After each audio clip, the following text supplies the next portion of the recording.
اعوذ باللہ من الشیطان الرجیم، بسم اللہ الرحمن الرحیم۔ السلام علیکم اسٹوڈنٹس، آج کے لیکچر میں ہم سبق میثاق مدینہ میں جو مفصل سوالات ہیں اس کی جوابات لکھیں گے، اور ساتھ میں ہم کتاب پر معروضی سوالات جوابات بھی ہم کریں گے۔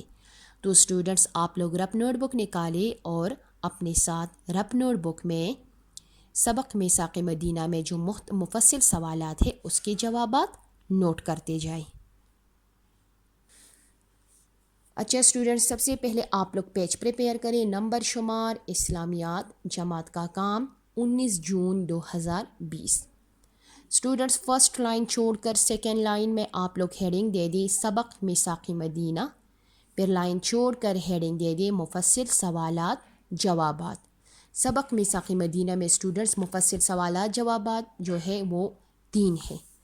تو مفصل سوالات جوابات کی ہیڈنگ دینے کے بعد اسٹوڈنٹس پھر لائن چھوڑ کر مفصل سوال نمبر 1 لکھیں، میثاق مدینہ کب اور کیوں ہوا؟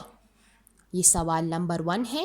تو سوال نمبر 1 نوٹ کرنے کے بعد اسٹوڈنٹس پھر لائن چھوڑ کر اس کا جواب اس طرح لکھیں، میثاق مدینہ ہجرت کے 5 ماہ بعد ہوا۔ یہ بعد لفظ ہے۔ میثاق مدینہ ہجرت کے 5 ماہ بعد ہوا۔ آپ صلی اللہ علیہ وآلہ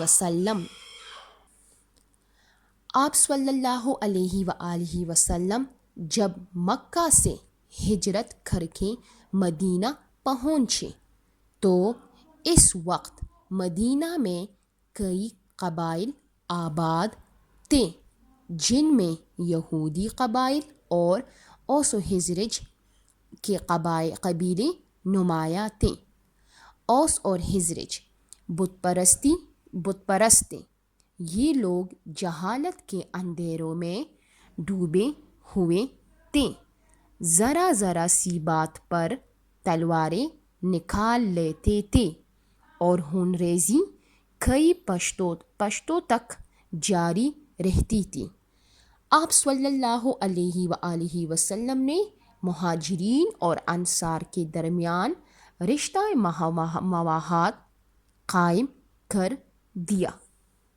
یہ اسٹوڈنٹس یہاں تک یہ مفصل سوال نمبر 1 کا آنسر ہے۔ دوبارہ آنسر کی طرف دیکھیں، میثاق مدینہ ہجرت کے 5 ماہ بعد ہوا۔ آپ صلی اللہ علیہ وآلہ وسلم جب مکہ سے ہجرت کر کے مدینہ پہنچے تو اس وقت مدینہ میں کئی قبائل آباد تھے، جن میں یہودی قبائل اور اوس و خزرج کے قبیلے نمایاں تھے۔ اوس اور خزرج بت پرست تھے۔ یہ لوگ جہالت کے اندھیروں میں ڈوبے ہوئے تھے، ذرا سی بات پر تلواریں نکال لیتے تھے، اور خون ریزی کئی پشتوں تک جاری رہتی تھی۔ آپ صلی اللہ علیہ وآلہ وسلم نے مہاجرین اور انصار کے درمیان رشتہ مواہات قائم کر دیا۔ یہ اسٹوڈنٹس مفصل سوال نمبر 1 کا آنسر ہے۔ پھر اس کے بعد لائن چھوڑ کر مفصل سوال نمبر 2 لکھیں۔ سوال نمبر 2 ہے، میثاق مدینہ کے چند اہم نکات بیان کریں۔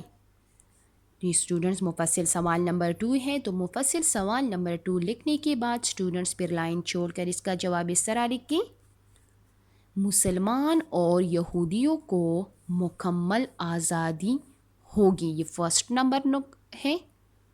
پھر اس کے بعد لائن چھوڑ کر سیکنڈ نمبر لکھیں، تمام فریقیں جو معاہدے میں شامل ہیں کہ حقوق و فرائض برابر ہوں گے۔ سیکنڈ نمبر یہاں سے ہے۔ پھر اس کے بعد لائن چھوڑ کر تھرڈ نمبر لکھیں، مدینہ پر باہر سے آنے والے حملہ آور کا یہودی اور مسلمان مل کر مقابلہ کریں گے۔ یہاں تک یہ تھرڈ نمبر آپشن ہے۔ پھر اس کے بعد فورتھ نمبر، غیر مسلموں کو اسلام قبول کرنے پر مجبور نہیں کیا جائے گا۔ یہ فورتھ نمبر نکات ہے۔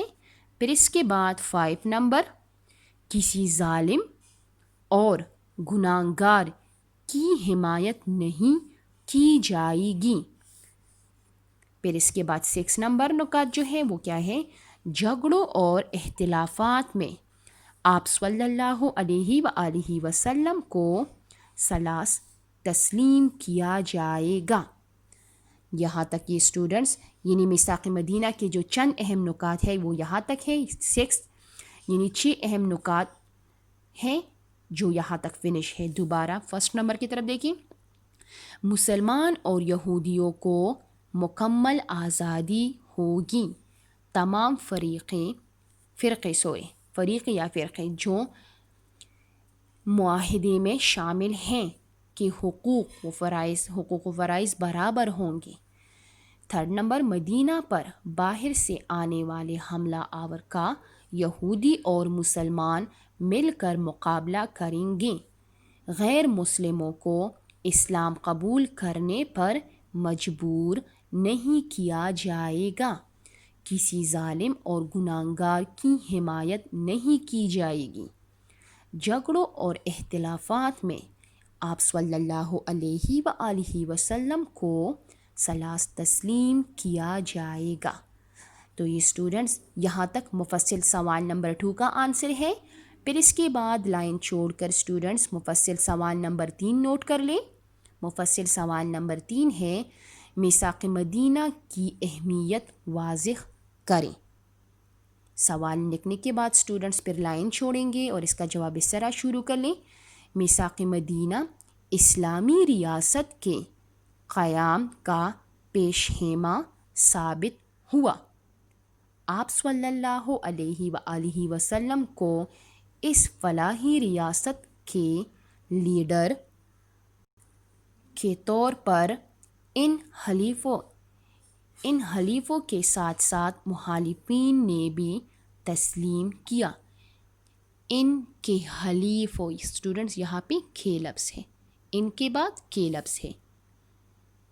پھر اس کے بعد اس معاہدے کی روح سے آپ صلی اللہ علیہ وآلہ وسلم کو فیصلہ کن اختیارات حاصل ہو گئے۔ اس معاہدے میں قانونی اور سیاسی نکات کے علاوہ اسلامی اقدار کو بھی شامل کیا گیا، جن کی وجہ سے معاشرے سے ظلم، جہالت، ناانصافی اور عدم مساوات جیسی برائیوں کا خاتمہ ہو گیا۔ یہ اسٹوڈنٹس مفصل سوال نمبر 3 کا آنسر یہاں تک ہے۔ پھر اس کے بعد اسٹوڈنٹس آپ لوگ ڈبل فنیشنگ لائن ڈرا کریں گے۔ اسٹوڈنٹس مفصل سوال نمبر 3 کے آنسر کی طرف دوبارہ دیکھیں۔ میثاق مدینہ اسلامی ریاست کے قیام کا پیش خیمہ ثابت ہوا۔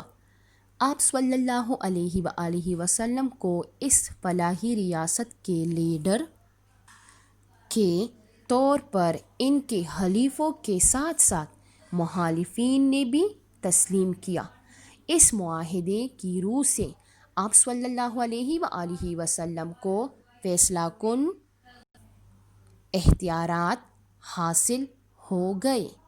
اس معاہدے میں قانونی اور سیاسی نکات کے علاوہ اسلامی اقدار کو بھی شامل کیا گیا، جن کی وجہ سے معاشرے سے ظلم، جہالت، ناانصافی اور عدم مساوات جیسے برائیوں کا خاتمہ ہو گیا۔ تو یہ اسٹوڈنٹس مفصل سوال نمبر 3 کا آنسر یہاں تک ہے۔ پھر اس کے بعد اسٹوڈنٹس آپ لوگ ڈبل فنیشنگ لائن ڈرا کریں اور اب کتاب کے صفحہ نمبر 65 پہ آ جائیں۔ 65 یہ کتاب کے صفحہ نمبر 65 پہ معروض سوالات جوابات ہم کریں گے۔ دیکھیں، درج ذیل سوالات کا مناسب ترین جواب منتخب کریں۔ اب اسٹوڈنٹس فرسٹ نمبر کی طرف دیکھیں، قبائل اوس و خزرج کا مذہب کیا تھا؟ اس کا مذہب کیا تھا؟ یعنی وہ بت پرست تھے، بتوں کی پوجا کرتے تھے۔ تو اس میں جو کریکٹ آپشن ہے وہ دال نمبر ہے، بت پرستی پر اس طرح ٹک نشان لگائے۔ پھر سیکنڈ نمبر میثاق مدینہ کن لوگوں سے ہوا؟ تو اس میں جو کریکٹ آپشن ہے وہ فرسٹ نمبر ہے، یہودی اور مسلمان۔ پھر اس کے بعد تھرڈ نمبر اسلام کی آمد سے قبل مدینہ کے قبائل کیسے تھے، یعنی اسلام آنے سے پہلے مدینے میں جو قبائل آباد تھے اس کی وہ کیسے تھے، تو وہ جھگڑالو تھے. تو اسٹوڈنٹس جیم نمبر پر اس طرح ٹک نشان لگائیں. پھر 4 نمبر کی طرف دیکھیں، میثاق مدینہ کا سب سے زیادہ فائدہ کن کو ہوا؟ تو اس میں جو کریکٹ آپشن ہے اسٹوڈنٹس وہ 1 نمبر ہے، مسلمانوں کو. پھر اس کے بعد کتاب کے صفحہ نمبر 66 نکالیں. میثاق مدینہ کب ہوا؟ ہجرت سے پہلے، ہجرت کے بعد، فتح مکہ سے پہلے، فتح مکہ کے بعد. تو اس میں جو اسٹوڈنٹس کریکٹ آپشن ہے وہ بے نمبر ہے، ہجرت کے 5 ماہ بعد میثاق مدینہ ہوا. اچھا، پھر اس کے بعد 6 نمبر، میثاق مدینہ میں مسلمانوں کے علاوہ دوسرا کون سا اہم گروہ شامل تھا؟ تو اس میں جو دوسرا اہم گروہ کون سا والا تھا؟ یہودی. 1 نمبر پہ اس طرح ٹک نشان لگائے. پھر اس کے بعد اسٹوڈنٹس درجہ ذیل جملوں میں سے درست اور غلط جملوں کی نشاندہی کرے. اس میں 1 نمبر کی طرف دیکھیں، ہجرت سے قبل مدینہ کے قبائل جہالت میں ڈوبے ہوئے تھے، تو یہ کریکٹ جملہ ہے، اس پر ٹک نشان لگائیں. 2 نمبر، میثاق مدینہ مسلمانوں اور قریش مکہ کے درمیان طے پایا. نو، یہ غلط ہے، اس پر اس طرح کراس کر لیں. پھر 3 نمبر، میثاق مدینہ کے مطابق غیر مسلموں کو اسلام قبول کرنے پر مجبور نہیں کیا جائے گا. تو یہ ٹک جملہ ہے، اس پر ٹک لگائیں. 4 نمبر، میثاق مدینہ کے مطابق تمام جھگڑوں میں آپ صلی اللہ علیہ وآلہ وسلم کو ثلاث مقرر کیا گیا. یہ بھی کریکٹ جملہ ہے، اس پر ٹک نشان لگائیں. پھر اس کے بعد 5 نمبر، میثاق مدینہ کے نتیجے میں مسلمانوں کو اسلام کی تبلیغ و ارشاد کا موقع ملا. تو یہ بھی کریکٹ جملہ ہے، اسی طرح اس پر ٹک نشان لگائیں. تو اسٹوڈنٹس، آج کے لیکچر میں ہم نے سبق میثاق مدینہ میں جو مفصل سوالات تھے ہم نے اس کے جوابات بھی مکمل کی، اور ساتھ میں ہم نے کتاب کے صفحہ نمبر 65 اور 63 پر جو معروضی سوالات تھے ہم نے وہ بھی مکمل کی. تو اسٹوڈنٹس، آج کے لیکچر میں اتنا کافی ہے.